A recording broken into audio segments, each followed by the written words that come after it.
I've been studying game design on my own for a while, and I made some projects, but I never finished one, and so I'm gonna prove to myself I can do it. Let's create a small, simple, probably ugly as fuck, although responsive game. I don't have much storage, so I frequently wipe out my operational system. It always feels good when I do this because it gives me a fresh start and make me aware of everything I have.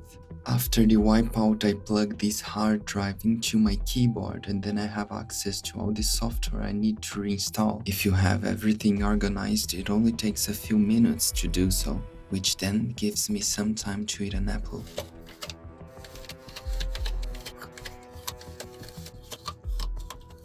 After that, you should have everything ready to go and it's time to open your game engine of choice. I use Unreal Engine 5, no templates, delete everything that comes with the default level, and there you have emptiness.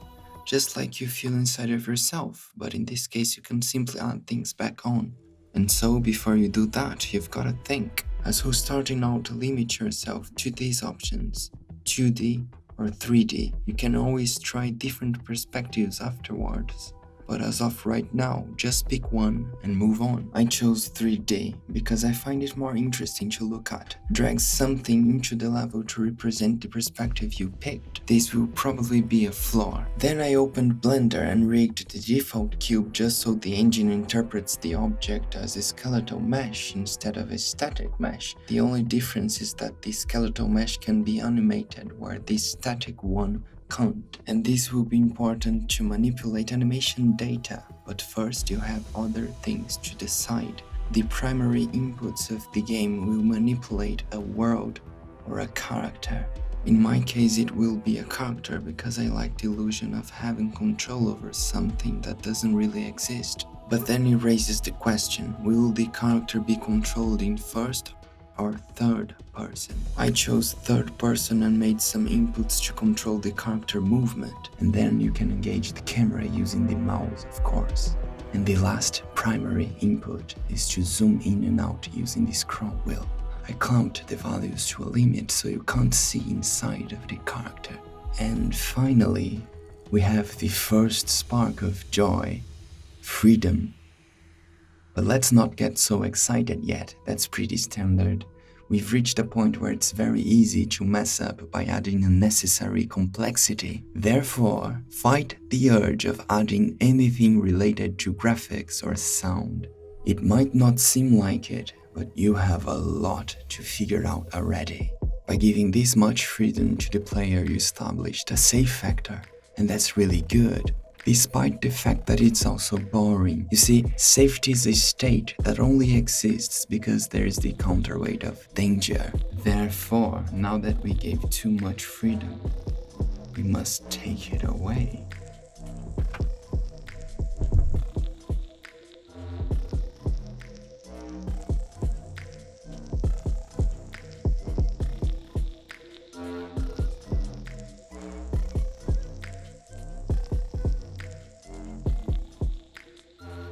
A second cube. You don't know what it is. Could be a zombie, a monster, a hunter, it doesn't matter. Only the concept is needed now. It follows me, limiting my freedom anywhere I go. So now I want to kill it. The colors are an exception to what I said about not adding graphics. That's the minimum to distinguish between the different entities, making it easier to playtest. And that's where I spent my next few hours of existence trying to come up with better approaches between the AI and the player. I figured it would be fun to add a jump mechanic. For the player it was easy. For the AI though, that's a whole different story. It's fucking hard. After 7 hours trying to come up with different approaches, these were the results I got.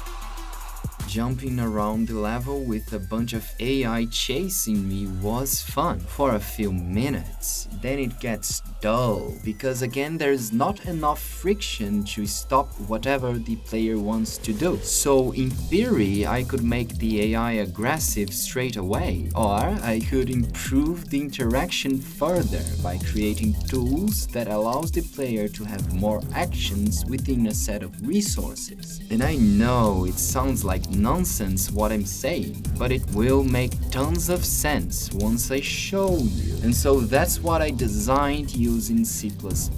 You wouldn't believe if I told you everything worked until I compiled. You see, game development is not a straight line, and even though I'm doing a silly project using cubes, I've got so frustrated because I'd fix an error and 5 more would appear. So I must be honest with you, it took me 6 days, but eventually I had fixed everything. The red arrow on the cube is just to identify the front side of the character for now. So the first system I implemented are attributes: energy, health, and essence. It's hooked up on the UI at the left bottom corner. Green is the energy, red is health, and blue is essence. It looks like the UI from Daggerfall, right? Yeah. It was a very formative piece of work and I took a lot of inspiration from it. So the AI also have these attributes, although they might not use the energy and essence. The way you access the AI health is using the crosshair. When you aim at a target, a yellow bar will appear next to your own attributes, and that's how much health the target have. If you stop aiming, it fades away. Now, the player used these attributes as resources for abilities. At the moment I have 4 of them: sprint, rolling, attack, and I also converted the jump to be an ability, which means all of them drains a certain amount of energy from the character when used. By holding control, the movement speed is increased, and I made a subtle change on the POV so you can see more. The character appears to be even faster, and remember when I said that I would manipulate animation data using the bone I rigged on Blender? Yeah. That's how I made the cube lean forward and backward when it's running. And that was a very formative piece of work and I took a lot of inspiration from it.